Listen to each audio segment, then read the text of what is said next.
अस्सलाम वालेकुम नाज़रीन, उम्मीद है आप खैरियत से होंगे। आपके सवालात मुसलसल आते रहते हैं और जैसे जैसे मुझे वक्त मिलता है मैं उनको आंसर करने की कोशिश करता हूँ।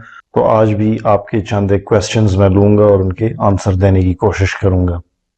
तो आज का पहला सवाल है, मैंने आज एस्ट्राजेनेका की वैक्सीन लगवाई है।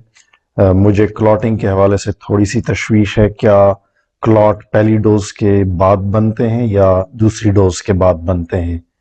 तो ये सवाल है। अच्छा, इस सवाल को थोड़ा सा समझना पड़ेगा।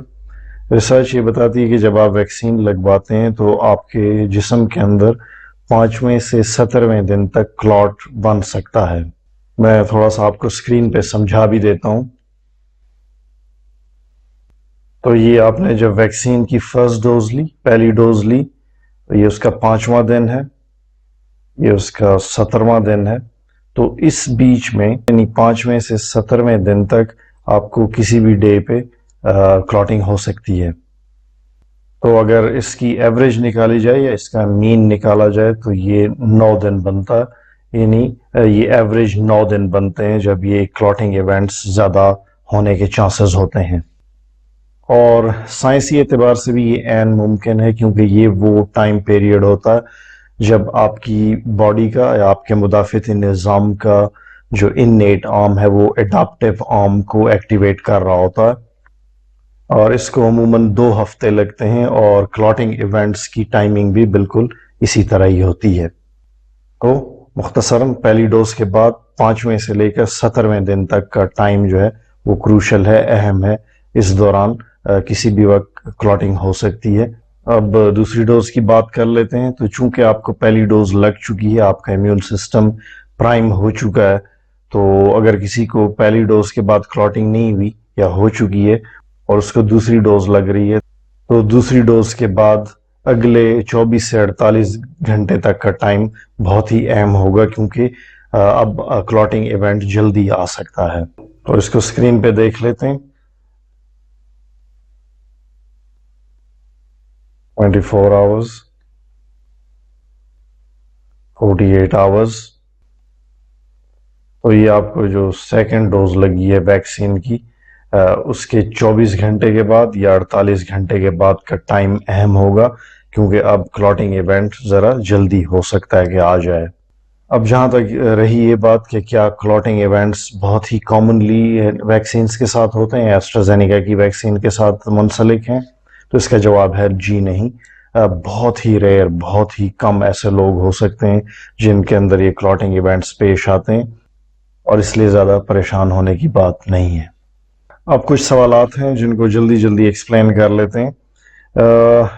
अगला सवाल है, मैंने एस्ट्राजेनेका की वैक्सीन लगाई है, मुझे ख़तरा है कि मुझे क्लॉटिंग ना हो जाए, इसलिए मैं एस्प्रिन 75 मिलीग्राम ले रहा हूँ। क्या इससे मेरी एंटीबॉडीज़ बनने के अमल में कोई रुकावट आएगी? तो ये सवाल अक्सर लोगों का है। वो ये पूछते हैं कि क्या हम एस्प्रिन, जो बेबी एस्प्रिन है 75 मिलीग्राम वाली, अगर इन दिनों में हम लेते रहें ताकि हमारे जिस्म के अंदर, हमारी खून की नालियों के अंदर क्लॉटिंग ना हो सके, तो क्या उसकी वजह से ऐसा तो नहीं होगा कि एक फ़ायदा होने के साथ साथ हमें ये नुकसान हो जाए कि हमारे जिस्म में एंटीबॉडी कम बने? तो इसका जवाब है जी नहीं। मेरी नज़र में, मेरे तज्ज़िये में ऐसा नहीं है। आप एस्प्रिन अगर ले भी रहे हैं तब भी इंशाल्लाह आपकी ऑप्टिमल एंटीबॉडीज़ बनेंगी, तो आप ले सकते हैं। अगले सवाल की तरफ आ जाते हैं। बल्कि ये सवाल तो नहीं है, एक दिलचस्प अपडेट है। जिन्होंने लिखा है वो ऑस्ट्रेलिया से हैं। कहते हैं, मैंने पाकिस्तान से कुछ अहम अद्वियात जिसमें एंटीबायोटिक्स वगैरह भी शामिल थी कोरियर के ज़रिए मंगवाई, मगर वो ऑस्ट्रेलिया में एयरपोर्ट पर ही कॉन्फिस्केट कर ली गई, यानी ज़ब्त कर ली गई। वाह, दैट्स इंटरेस्टिंग। अगला सवाल देख लेते हैं। गुडनेस, ये बड़ा दिलचस्प सवाल है। ये पूछती हैं कि मैंने वैक्सीन लगवाई है, अब मेरे भाई कहते हैं कि इससे कुछ दिन सब लोग, घर वाले दूर दूर रहें, क्योंकि ये वायरस शेड करेगी, यानी इसको वैक्सीन से जो अलामात आएंगी उससे ये अपने आसपास लोगों को इन्फेक्ट कर सकती है या वायरस मुंतकिल कर सकती है। उफ मेरे खुदा, ये कैसी बात कर लेते हैं, तो कितनी गलत बात इतनी आसानी से लोग कर लेते हैं। ये मैंने कुछ अर्सा पहले भी ये बातें सुनी थी, और ये बिल्कुल एक अफवाह ही है। اور جس نے بھی اڑائی ہے یہ کافی لوگوں کا اس نے کام کر دیا، ان کو خوب گمراہ کر دیا ہے اس نے. اس چیز کا سائنسی اعتبار سے کوئی وجود نہیں ہے. نیکسٹ کویسچن، کیا پی سی او ایس یا پی کاز جس کو پالیسسٹک اوویرین سنڈروم کہتے ہیں اس میں ویکسین لگوا سکتے ہیں؟ میں اس وقت پی کاز کی میڈیسن بھی لے رہی ہوں، تو کیا مجھے ویکسین لگانی چاہیے؟ تو میری نظر میں آپ کو اپنی میڈیکیشن کا جو کورس ہے، آپ کی جو دوائی چل رہی ہے، اور ظاہر ہے یہ ہارمونل تھیراپی ہوتی ہے، آپ کو پہلے وہ پورا کرنا چاہیے. اس دوران آپ ویکسین کو اگنور کریں، اور جب آپ کا یہ کورس مکمل ہو جائے تب آپ ویکسین لگوائیں. اس دوران آپ نہ لگوائیں کیونکہ ان ہارمونز کے ساتھ کلاٹنگ ایونٹس بڑھنے کا چانس ہوتا ہے، تو احتیاطاً آپ ابھی ویکسین نہ لگوائیں. اگلا سوال، کیا ہائی بلڈ پریشر اور شوگر کے مریض ویکسین لگوا سکتے ہیں؟ یہ سوال بہت زیادہ لوگ پوچھتے ہیں کیونکہ یہ بیماریاں آج کل ہمارے معاشرے میں بہت عام ہو چکی ہیں.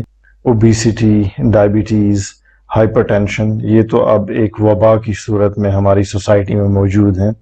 تو آپ کے سوال کا جواب ہے کہ جی ہاں، ایسی صورت میں آپ ویکسین لگوا سکتے ہیں. اور میری نظر میں میرے آس پاس بہت سارے ایسے لوگ ہیں جن کو میں جانتا ہوں جن کو ہائپر ٹینشن ہے، ہائی بلڈ پریشر ہے، ان کو شوگر کی بیماری ہے، یا وہ بہت شدید موٹاپے کا شکار ہیں، اور انہوں نے ویکسین انتہائی کامیابی سے لگوائی ہے اور ان کو کوئی مسئلہ بھی نہیں ہوا.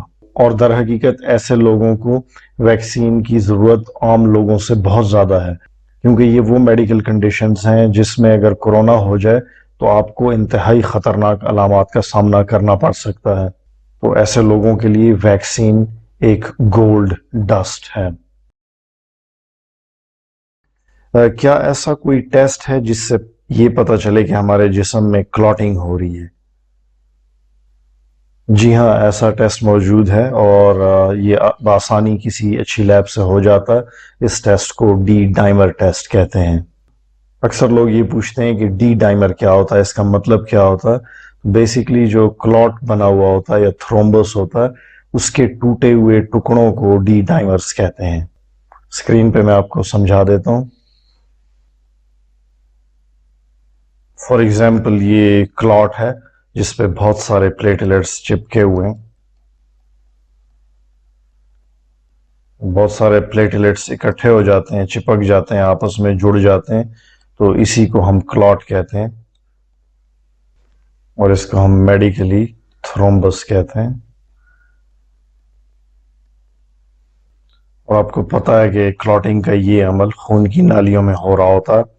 تو اس کلاٹ کے اوپر بہت سارے فریگمنٹس ہوتے ہیں یا تھریڈز ہوتے ہیں جو چپکے ہوئے ہوتے ہیں، جن کو فائبرن تھریڈز کہتے ہیں. تو ایسی صورت میں جب ہماری باڈی میں یہ کلاٹنگ کا عمل شروع ہوتا ہے، تھرومبوسس ہو رہی ہوتی ہے، تو یہ فائبرن تھریڈز آہستہ آہستہ اس کلاٹ کی سطح سے اکھڑنے لگتے ہیں اور بلڈ میں سرکولیٹ کرنے لگتے ہیں، تیرنے لگتے ہیں. اور انہی تھریڈز کو بیسیکلی ہم ڈی ڈائمرز کہتے ہیں. یہ آپ کے ڈی ڈائمرز ہیں.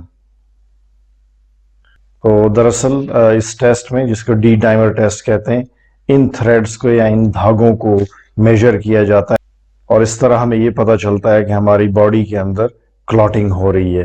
کیونکہ کلاٹ کو میجر کرنے کا، ماپنے کا کوئی طریقہ ایسا نہیں ہے، تو ہم ان تھریڈز کو میجر کرتے ہیں جو ٹکڑے یا دھاگے سے تیر رہے ہوتے ہیں، فبرن کے. تو اسی کو ہم ڈی ڈائمرز کہتے ہیں، اور اس سے ہمیں یہ اندازہ ہو جاتا ہے کہ اس شخص میں کس حد تک کلاٹنگ ہوئی ہے، اور اگر اس کی جو لمٹ ہے وہ ایکسیڈ کر جائے، پار کر جائے، تو ایسے بندے کو ٹریٹمنٹ کی اشد ضرورت ہوتی ہے. تو یہ تھی آج کی ویڈیو. امید ہے اس سے آپ کو کچھ فائدہ ضرور ہوا ہوگا. اپنا رسپانس لائکس اور کامنٹس کی صورت میں دیا کیجئے، اس سے کافی حوصلہ افزائی ہوتی ہے. دیکھنے اور سننے کا بہت بہت شکریہ. ملتے ہیں کسی اور ویڈیو میں. اللہ حافظ و ناصر.